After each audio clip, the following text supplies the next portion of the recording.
华妹的家庭条件比我好多了，那到时候你会不会后悔呢？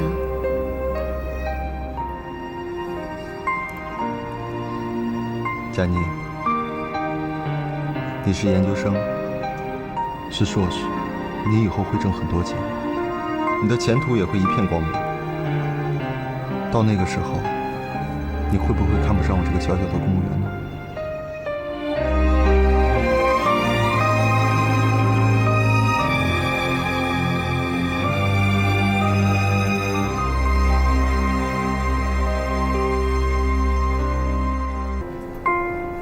你别跟着我，我们老板在那儿呢，让他看见了不好。你生我气了？我生什么气啊？你又不是我的 boyfriend。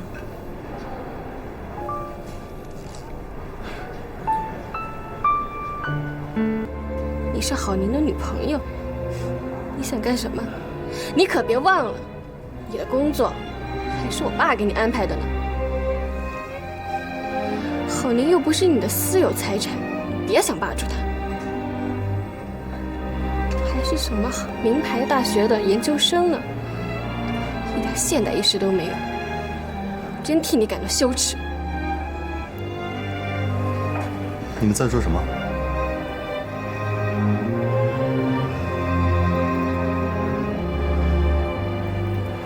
你跟他说什么了？你不会问他吗？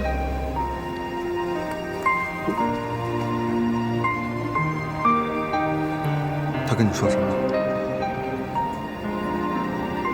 这和你有关系吗？你干嘛来了？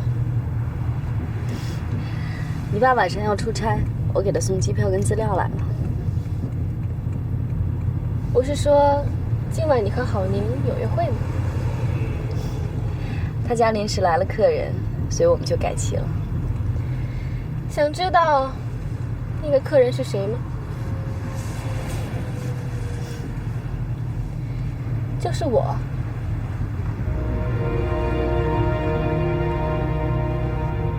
你？对呀，是他妈妈叫我去的。他说啊，他很喜欢我，想让我做他们家的儿媳妇儿。为了表示诚意呢，他让郝宁给你打个电话，推掉了你们的约会，专程留下来陪我。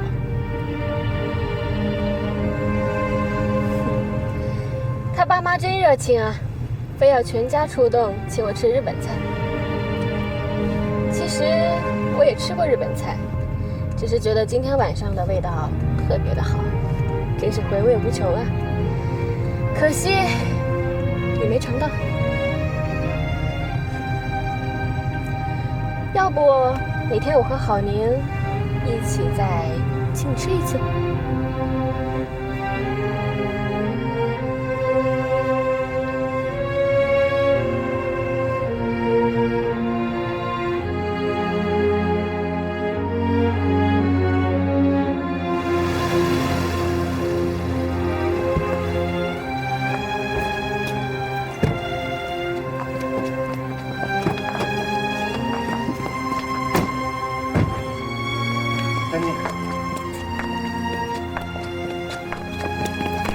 佳妮，你怎么了？你让开。佳妮，我一直在这等你。佳妮，你到底怎么了？喂，佳。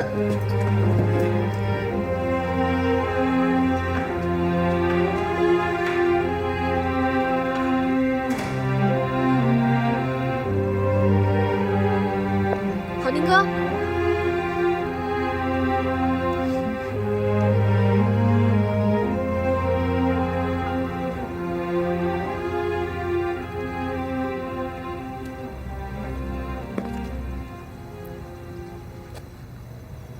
你都跟佳妮说什么了？没说什么呀，我就跟他说我今天晚上很高兴。你这是在把自己的快乐建立在别人的痛苦之上啊！那我不管，只要我开心就行。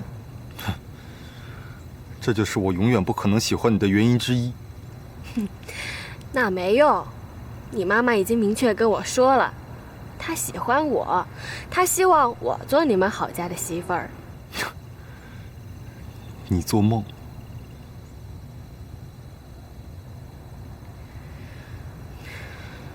你对那个来路不明的柳家，你还没死心吗？他有什么好的，值得你那么对他留恋？这些话你都听见了？当然。你把这些话都跟他说了？阿姨，你放开我！我说了怎么样？没说了怎么样？你知不知道，他从小就被父亲抛弃了，这对一个孩子的心灵打击有多大，你知道吗？我可没觉得他有那么楚楚可怜。那是因为白叔叔，是因为如烟阿姨，是他们用爱让佳妮变成一个正常人，这有多不容易，你知道吗？他不仅从自己的阴影里走出来，他还用自己的爱去回报着亲人，回报着社会。他那么善良，那么热心，怀着一颗感恩的心，去体谅别人，去帮助别人。他不也这样体谅过你，帮助过你吗？而你呢？你为了达到自己的目的，竟然不惜去伤害他。你跟他真是有天壤之别。杨华妹，我告诉你，我郝宁就算这一辈子跟佳妮成不了，我就算打一辈子光棍，我一辈子不结婚，也不可能跟你在一起。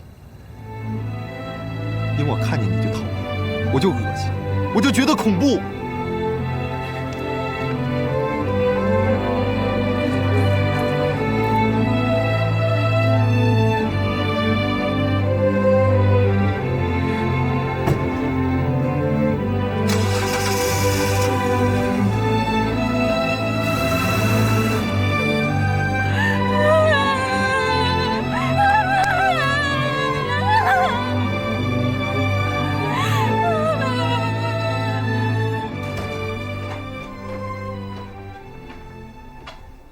爸妈，机票送过去了，郝宁来了好几个电话找你呢。那你赶紧给他回个电话吧，好像他挺着急的。妈，我累了，我回屋了。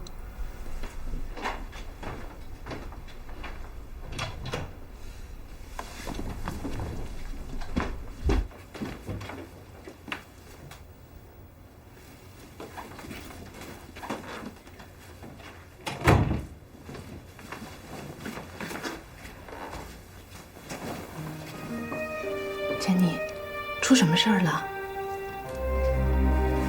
妈，没什么，就是有点累了，想歇会儿。您先出去吧。你别骗我。郝宁告诉我了，今天晚上你们俩根本就没在一块儿吃饭。到底发生什么事儿了？妈，真的没什么。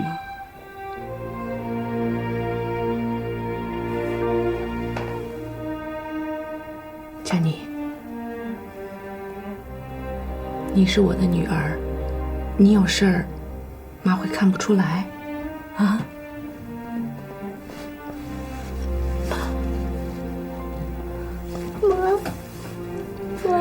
珍妮，珍妮，别哭别哭，告诉妈到底怎么了啊？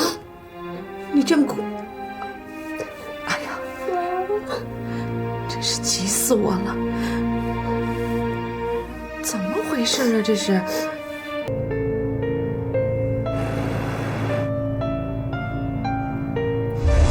你跟他真是有天壤之别。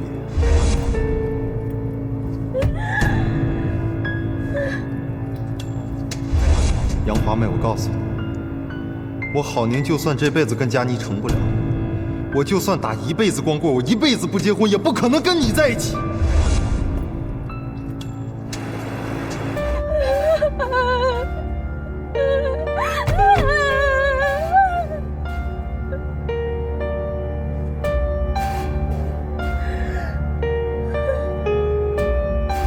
因为我看见你就恶心，就讨厌，就觉得恐怖。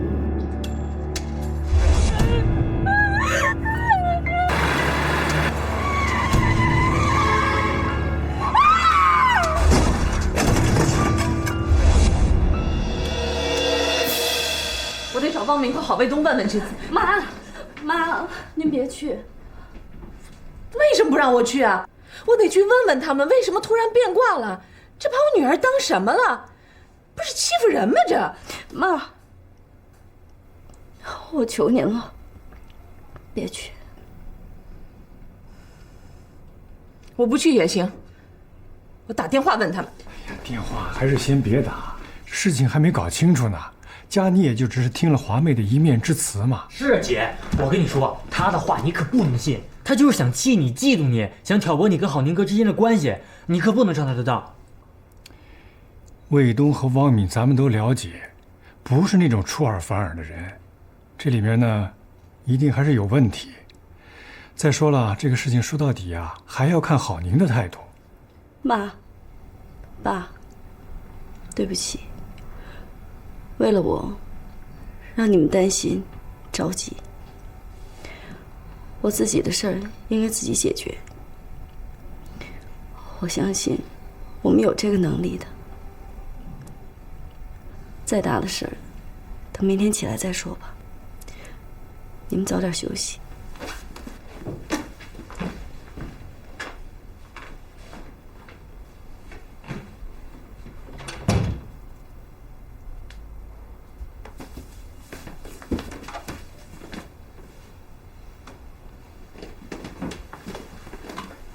你们都说完了吧？我现在就告诉你们我的意见。我这一辈子除了佳妮谁也不要。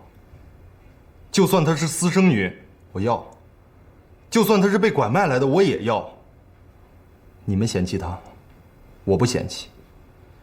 你们要是看她不顺眼，好，我们以后搬出去住。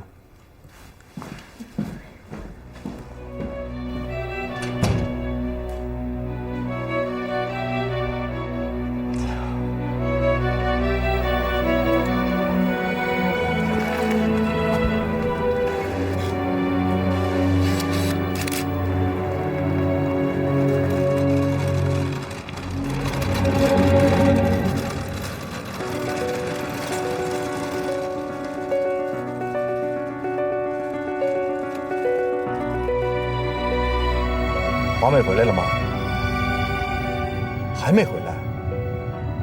给她打手机了吗？关机。啊，那行，她回来以后你赶紧给我打电话啊。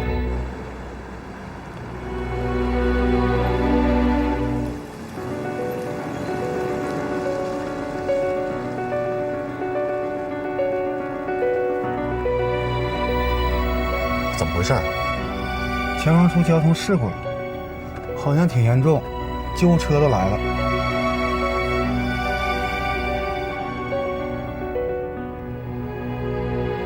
来不及了，绕道吧。好。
想知道那客人是谁吗？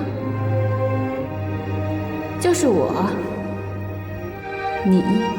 对呀，是他妈妈叫我去的。他说啊，他很喜欢我，想让我做他们家的儿媳妇儿。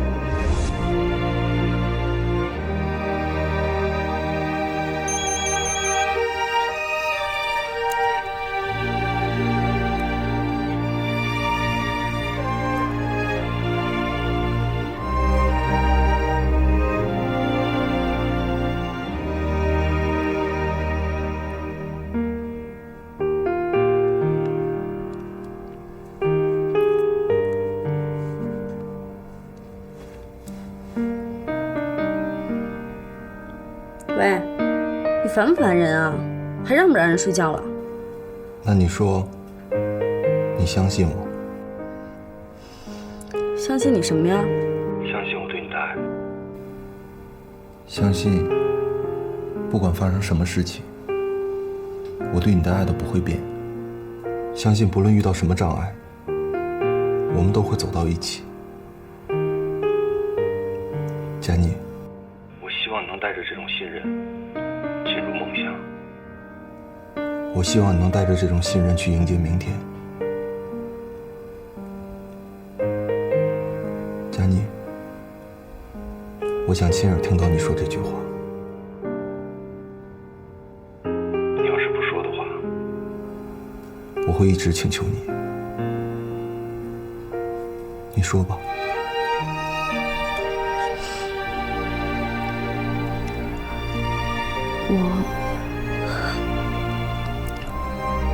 我相信你。晚安。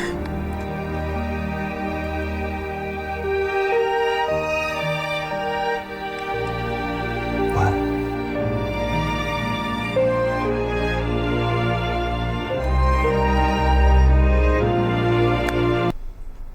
可是我有话想跟你谈。佳妮啊，既然郝宁有话要跟你谈，你就跟他好好谈谈。人与人之间还是应该坦诚相见嘛，是吧，如烟？就是，你们俩从小一块长大，有什么不能说清楚的？那好吧，我听你们的话。说吧，去哪儿谈？我听你的。那和我房间说吧。好。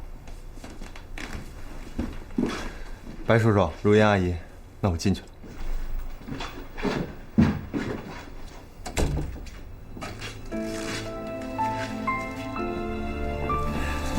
你说养儿女干什么？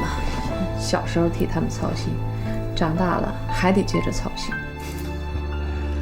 孩子们的事儿让他们自己解决。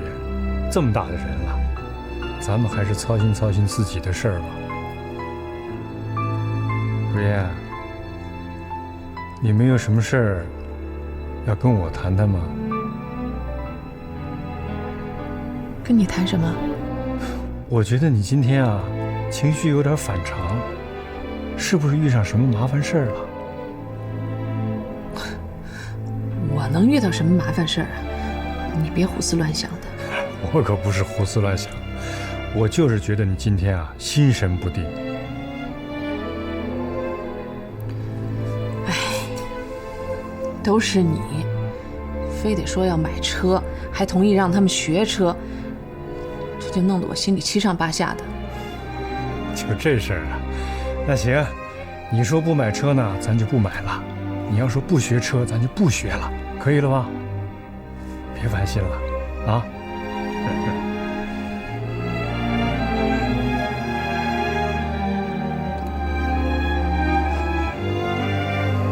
佳妮，真的是单位派我们2个人一起去办事儿，然后顺道吃个饭而已。你跟我说这干嘛呀？真没意思。你觉得我会在乎你跟谁去吃饭吗？你又不是我的私人财产，我凭什么干涉你自由啊？你也用不着那么晚跑来跟我解释。可是我在乎，我看得出来你不开心，你在生我的气。我生气那是因为……算了算了，不说这个了，没意思。你说啊，我真的希望你说出来。杨华妹说你是她男朋友，你听懂了吧？听懂了，不就是 boyfriend 吗？你听懂了，还欣然接受了。不，佳妮，不是你想的那样。我只是没有想到杨华妹为什么会那么说。当时当着那些老外的面，我一时不知道该如何解释和澄清而已。你想啊，我当时就说 no， 这让杨华妹怎么下台？而且这些人都是你们公司的客人，也是杨总的客人。就算我不顾及杨华妹的面子，我也得顾及杨总的面子吧。佳妮，如果当时你是我的话，你会怎么做？那，你就是说我小心眼了呗？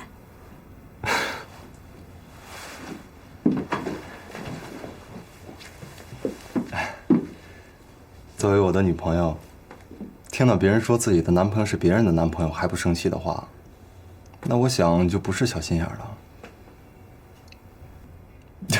那就是缺心眼了。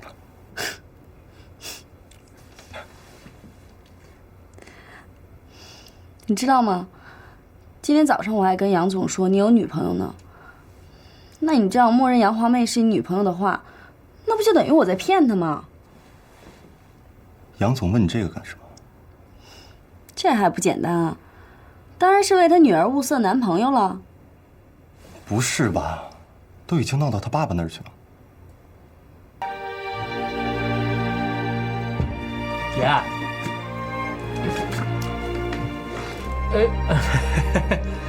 这不好意思啊，你们继续。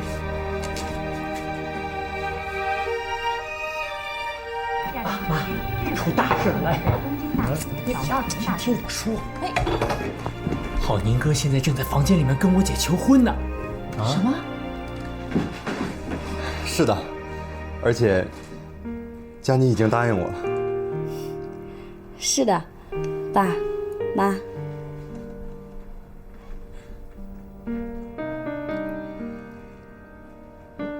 白叔叔，如烟阿姨，你们是看着我们俩从小一起长到大的，现在我们俩想走到一起，开始新的生活，希望能得到父母的同意，并祝福我们。郝宁哥，你太勇敢了，真的，你真是我偶像。姐，记住，弟弟永远支持你。白山，宝贝，好，哎，郝宁啊，我知道你是个好孩子，值得信任。可是，你真的想好了？白叔叔，在我的心里，佳妮一直都是我的新娘，已经容不下其他的女孩子了。妈，爸，这是大事啊，你赶紧表个态呀！如烟，你看看，佳妮，你想好了吗？妈，反正除了他，我还没看到更好的呢。郝宁啊，这个事情，你告诉你爸爸妈妈了吗？啊，如烟阿姨，我还没来得及呢，一会儿回去马上就说。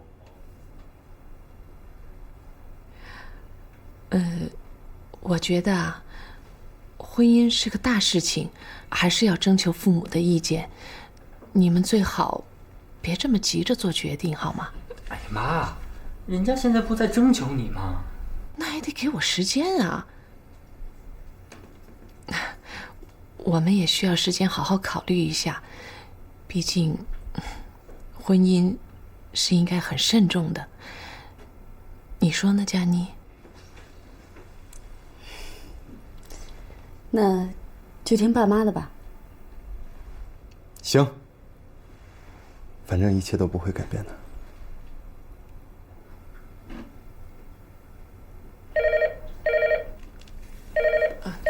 可能是你小姨啊，你们待着啊，我出去办点事儿。如烟阿姨，再见。来，坐下，坐下。哎，一个。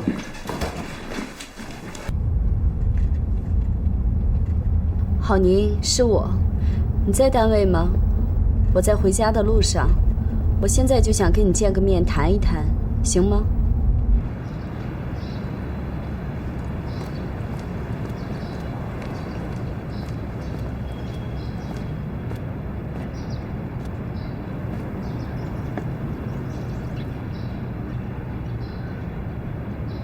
你怎么了？去看过华妹了吗？他们都去了，我没去。你为什么不去啊？他现在最想见的人就是你。当一个人遭受到这种不幸，哪怕能送上一点关怀、一点温情都是好的。你知道，他很在乎你，为什么不去？他在乎我，你不在乎我？你这是什么话呀？难道我还会生气，还会吃他的醋吗？不会的，你把我当成什么人了？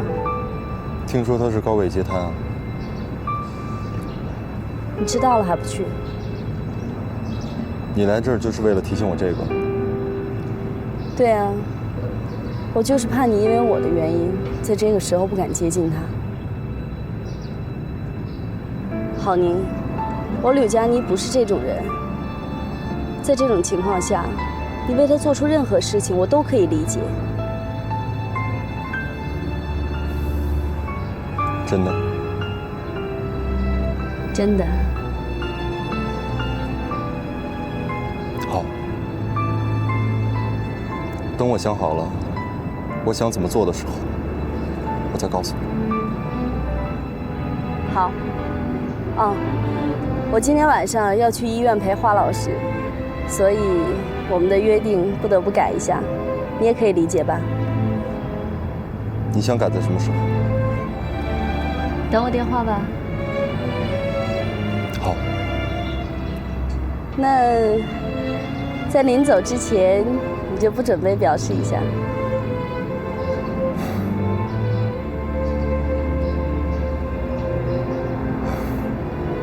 同事们都看着你。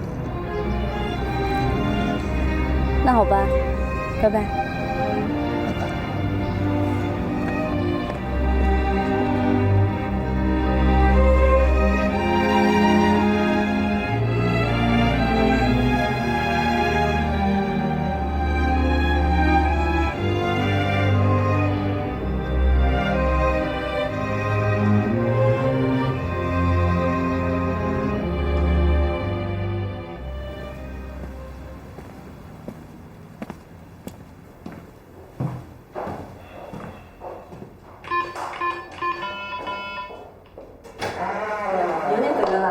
阿姨，那个别摁了，你爸你妈他们好像出门了。啊，出门了？他们去哪儿了？不知道，下午3、4点钟，我看他们拎着箱子走了。哦，谢谢啊。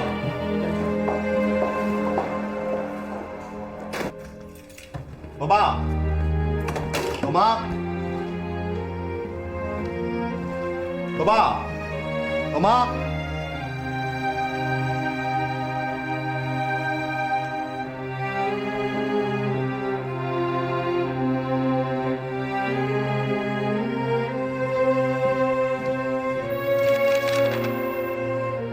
儿子啊，我和你爸觉得在家里待着太气闷，为了让心情好一些，我们随团去黄山旅游了，大约1周以后回来。你要多注意身体哦，记着按时吃饭，不要饥一顿饱一顿的，容易得病。祝你好心情啊，妈妈。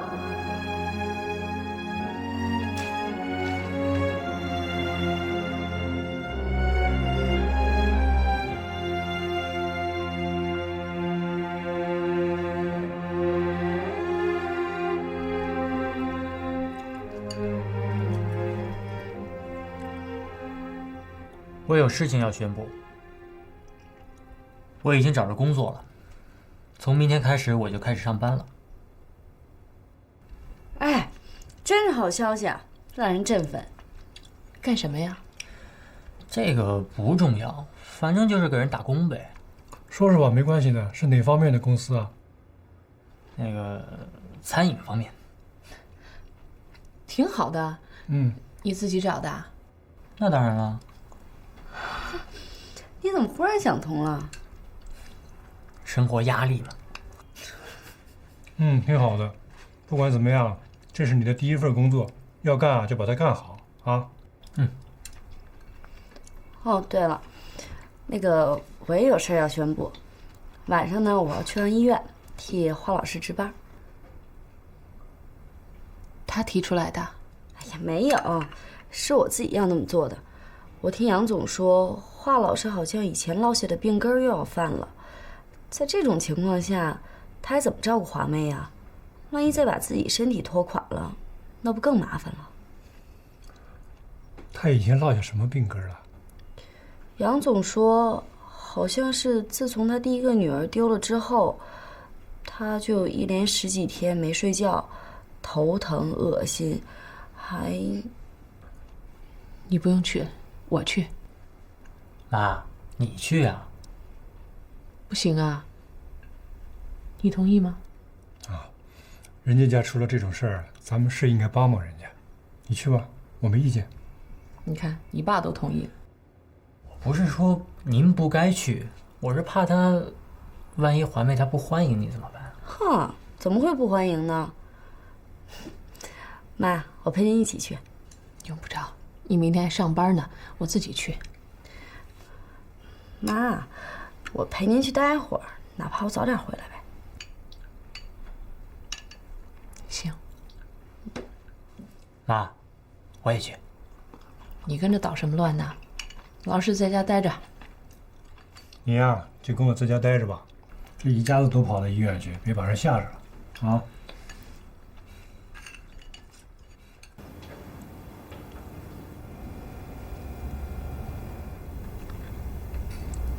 看了心里挺难受是吧？我也一样。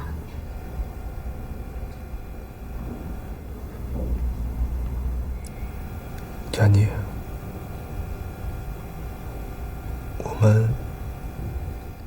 我们怎么了？我们分手吧。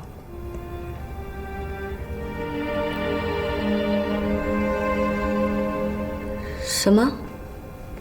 对，我们分手吧。为什么？因为华妹？是。因为我有种负罪感。什么罪？我们有什么罪？不是我们，是我。也许你不知道，那天你走以后，我找华妹谈了一次话。我当时对她在我们当中插一脚非常生气，我说了很多很难听的话，我狠狠地责骂了她。你为什么要这样？我不知道，我真的不知道会造成这样的后果。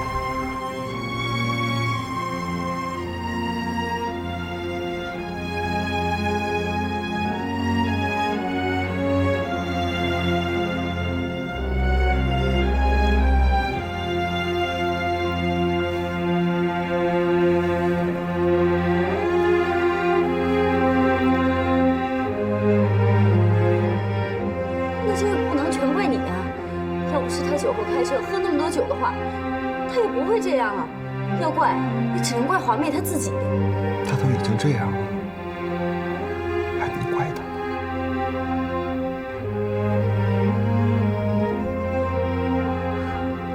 那我们也不能因为这个就……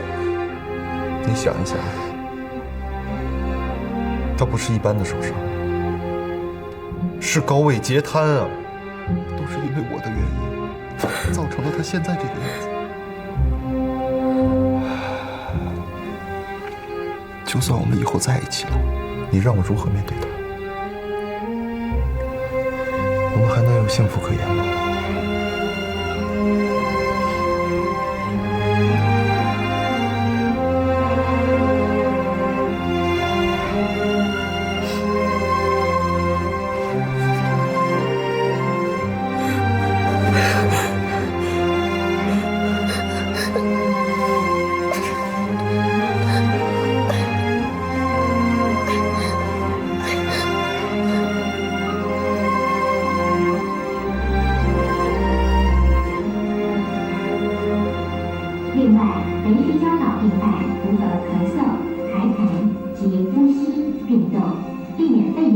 并发症发生。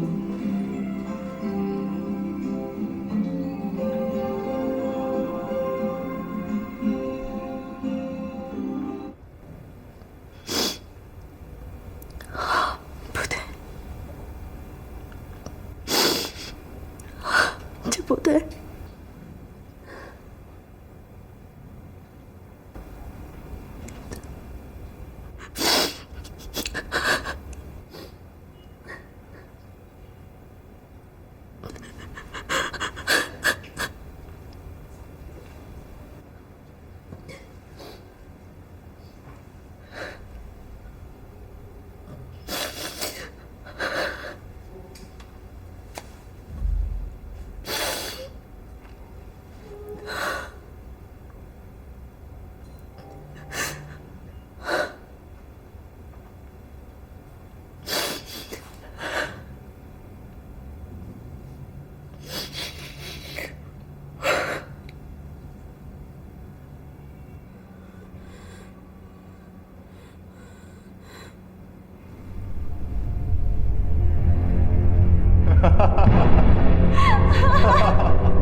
华妹，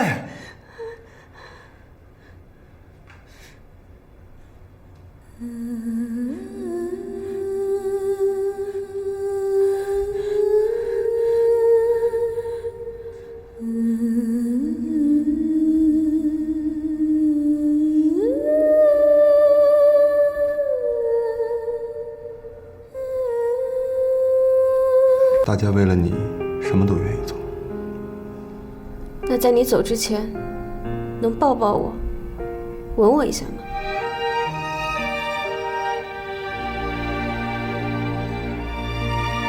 海子，这有什么呀？我都已经高位截瘫了，这点要求应该不会让他为难吧？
欢。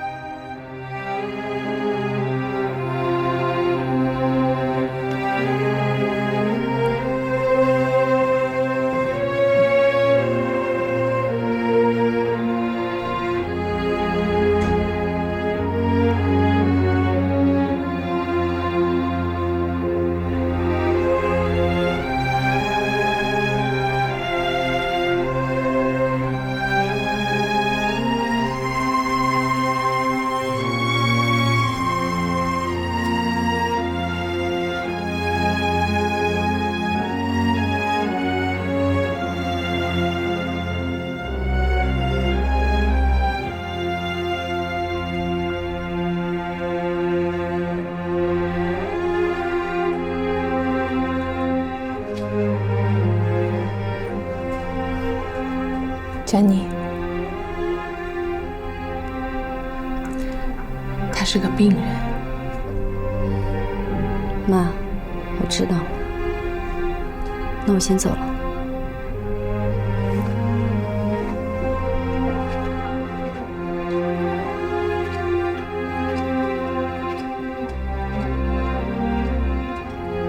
这是你心里话吗？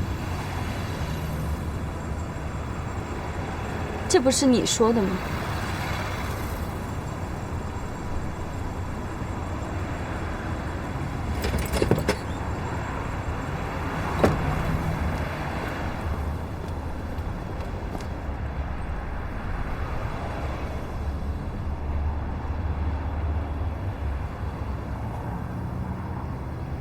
佳妮，我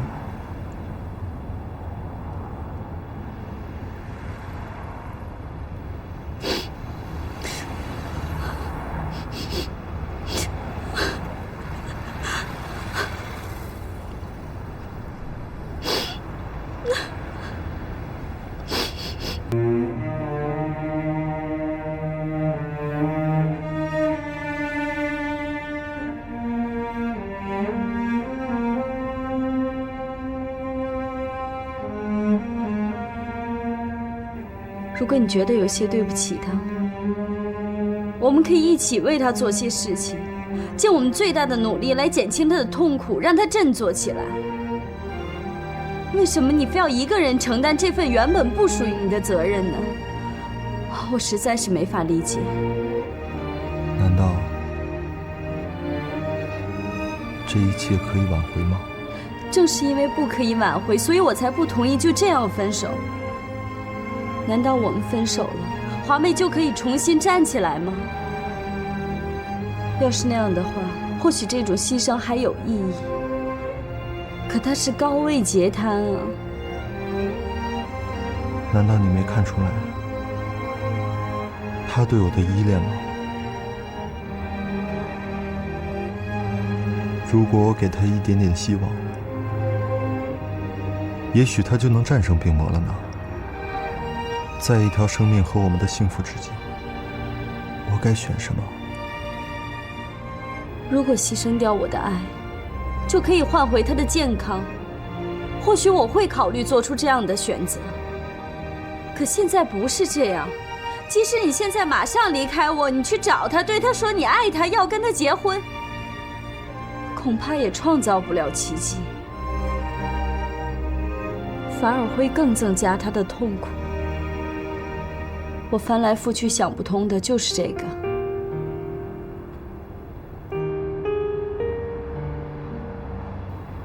我不知道你是不是还有其他的原因，让你突然间就跟我提出分手，但是我总觉得华妹的事儿只是一个借口。郝宁，你跟我说实话，你是不是已经不爱我了？我不是不爱你，我是……是什么？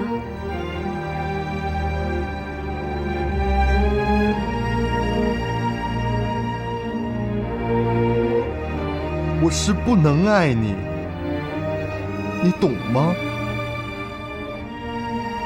什么意思啊？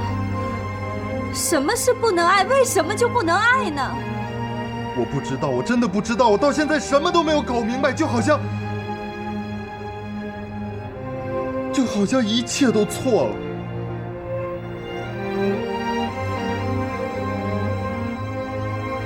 我真的不知道该怎么跟你说。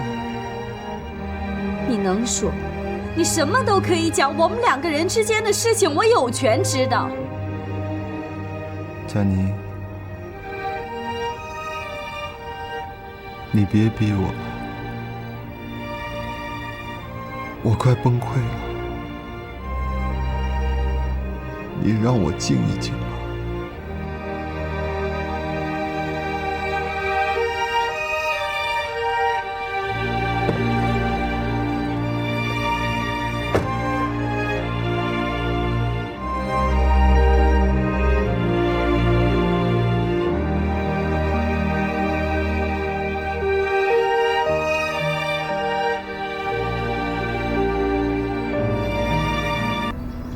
我现在马上要去杨总家看奶奶。没关系，你忙，我等。你不用等我了，我已经跟我妈说好了要回去吃饭。那正好，我可以送你回家。我们不是已经分手了吗？你干嘛还老缠着我呢？我不要你送。我想送你可以吗？赶紧去吧。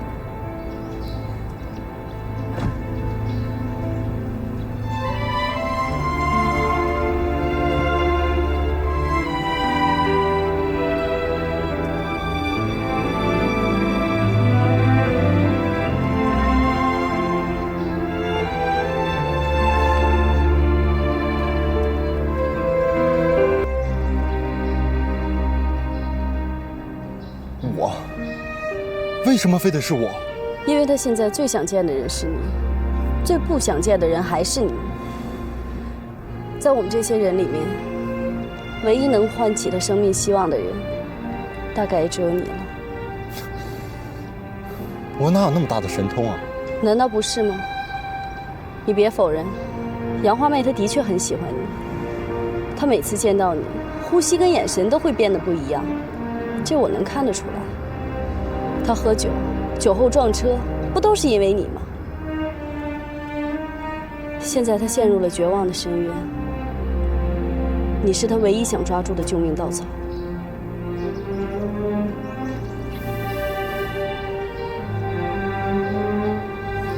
那么，你想把我当成牺牲品一样的献出去吗？如果这样可以挽救一条生命的话，难道不值得吗？上车，我要跟你好好谈一谈。这就是你想出来的办法？是白山想出来的。不过我反复考虑之后，觉得这是最好的方法。用谎言和欺骗来挽救他？不是，是用爱和希望之灯重燃他的生命之火。那如果奇迹真的出现了呢？那如果他真的好起来了呢？那我就要信守我的诺言。那我们呢？那我们怎么办？我们？对，我们。我们之间的爱，我们之间的幸福。佳妮，我告诉你，我拒绝这么做，我绝对不会配合你这种荒唐的想法。可是你别忘了，造成他现在这种惨状，你和我都有责任。而且你也亲口对我承认，你心里有一种强烈的负罪感。如果他不能好起来的话，即使我们在一起，也不会感到幸福的。那是我听信了我父母的话，我故意找出分手的理由的。但是我觉得事实就是这样。如果华妹不能好起来，就算我们在一起，能感到幸福吗？如果她就这样沉沦下去，或者出什么意外，难道你和我的心里就不会感到任何一点愧疚吗？我们还怎么去面对她的父母？浩宁，难道你和我的幸福跟一条鲜活的生命比起来就那么重要吗？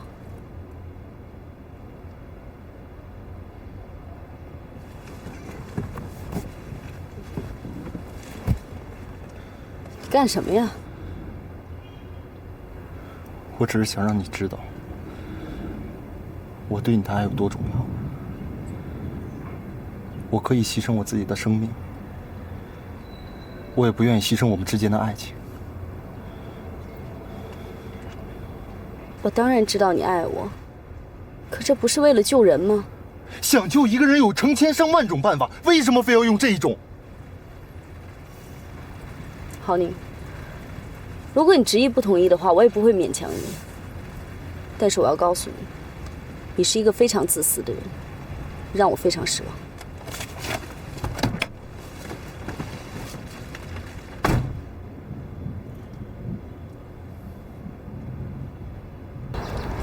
郝叔叔，您继续说吧。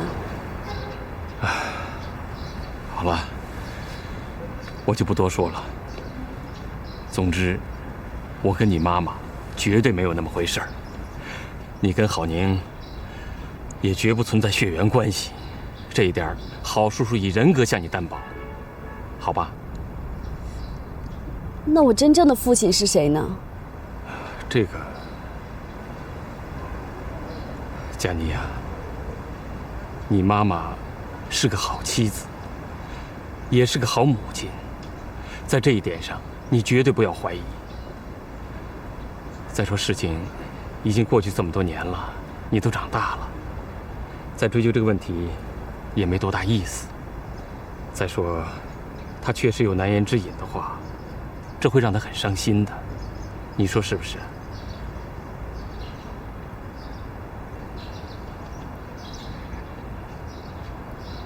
好了，我还得去看看你妈妈，得向她道个歉。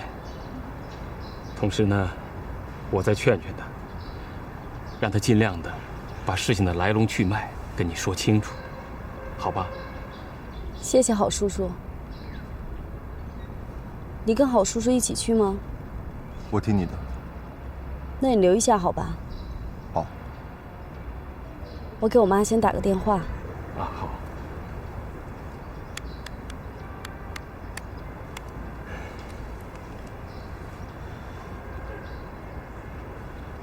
妈，我听杨总说您找我，有事儿吗？对，我在医院。您就别来了，郝叔叔说一会儿去咱家。对，他回来了。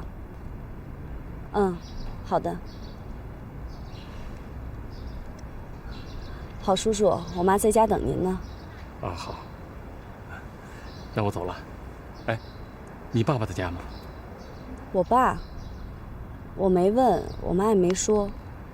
啊，好，反正都一样。那我走了，再见，老爸。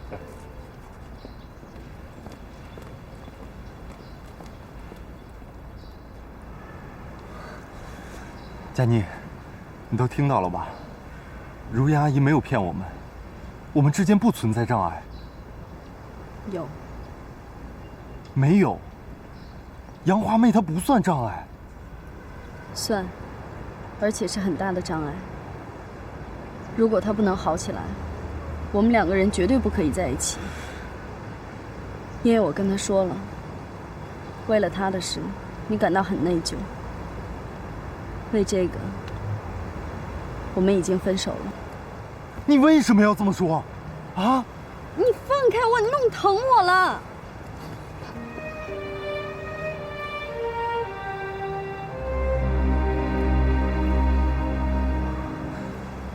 我不放开，佳妮，我这一辈子都不想放开。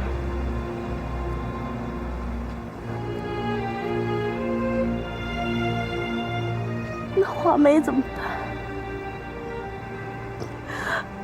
你知道你在她心里的位置吗？你就是她生的希望，是她活下去的力量。你就不能舍弃我们两个人的感情，去挽救一条生命吗？难道你真的忍心看着他这样自暴自弃，看着一朵鲜花就这样枯萎吗？佳妮，我不明白，我真的不明白，他是你什么人啊？啊，值得你为他付出这么多，甚至要牺牲你一生的幸福？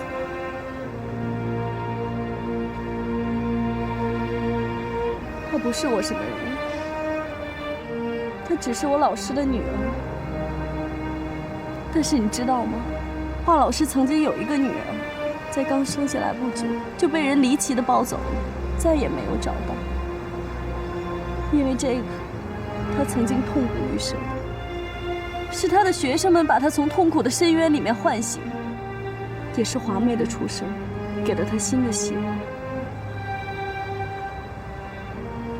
华老师做了将近30年的教师，以母亲的胸怀爱着他的学生，把不知道多少像我这样的无知少年培养成才。我怎么忍心看着他的晚年再一次受到打击，再一次陷入绝望？有一天下大雨，我爬上窗台去关窗户，可是一不小心就从2楼上面摔了下来。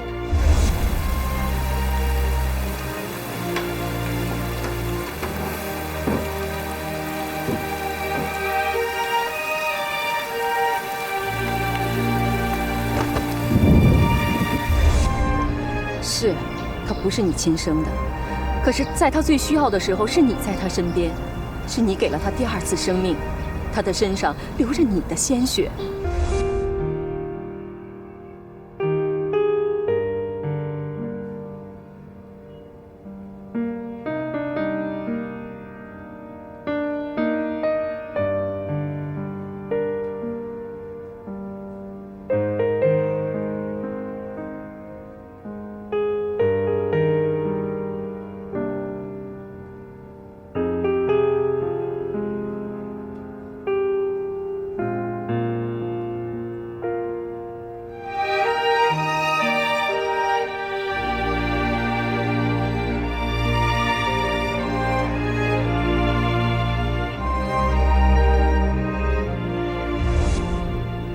我听小姨说，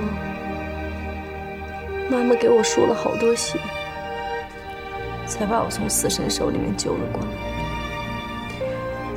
我昏迷了2天2夜，妈妈就守了我2天2夜。当我醒来的时候，第一眼看到的就是我妈那张由于输血和疲劳而显得憔悴的脸。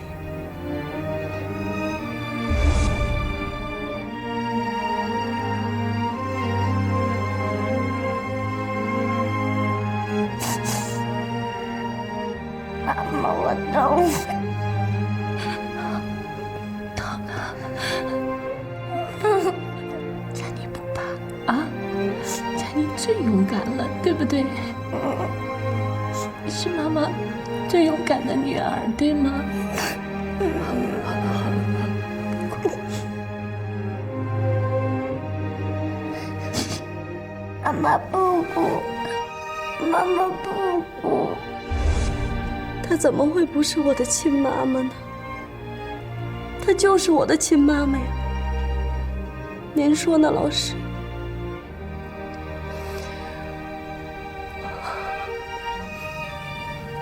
孩子，可怜的孩子。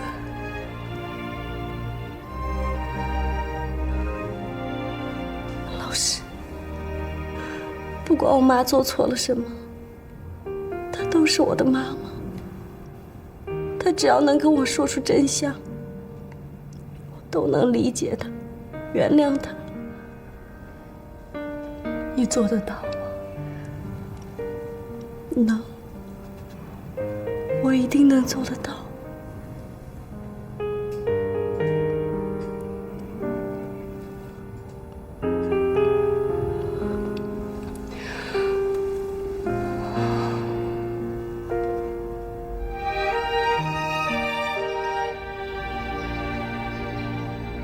你的意思是把真相告诉他们？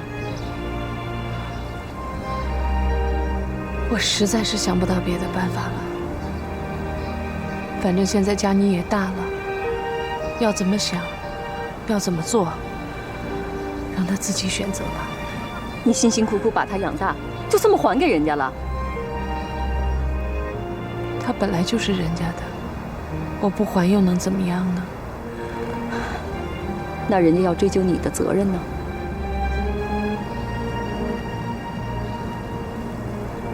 那我也没别的办法。那我呢？你就肯出卖我，你唯一的亲妹妹？当然不会了，如梅，我会把一切责任都揽下来，绝不牵连你。怎么可能呢？你只要承认那孩子是你偷的，那人家就肯定能想到我呀。我在那医院工作呀，姐。你知道偷孩子的罪名是什么吗？那我就全完了。姐，当初我是因为心疼你才这么帮你的，你就眼看着我这么完蛋啊？姐，我求求你，你万万别把事情的真相说出去啊！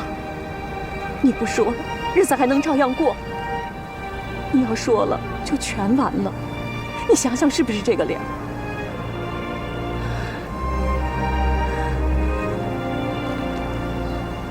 佳妮那儿，咱们再想个理由把他稳住。华红英那儿，你该帮的都帮了，这就够了。你非要把自己送到监狱里，弄得身败名裂才行吗？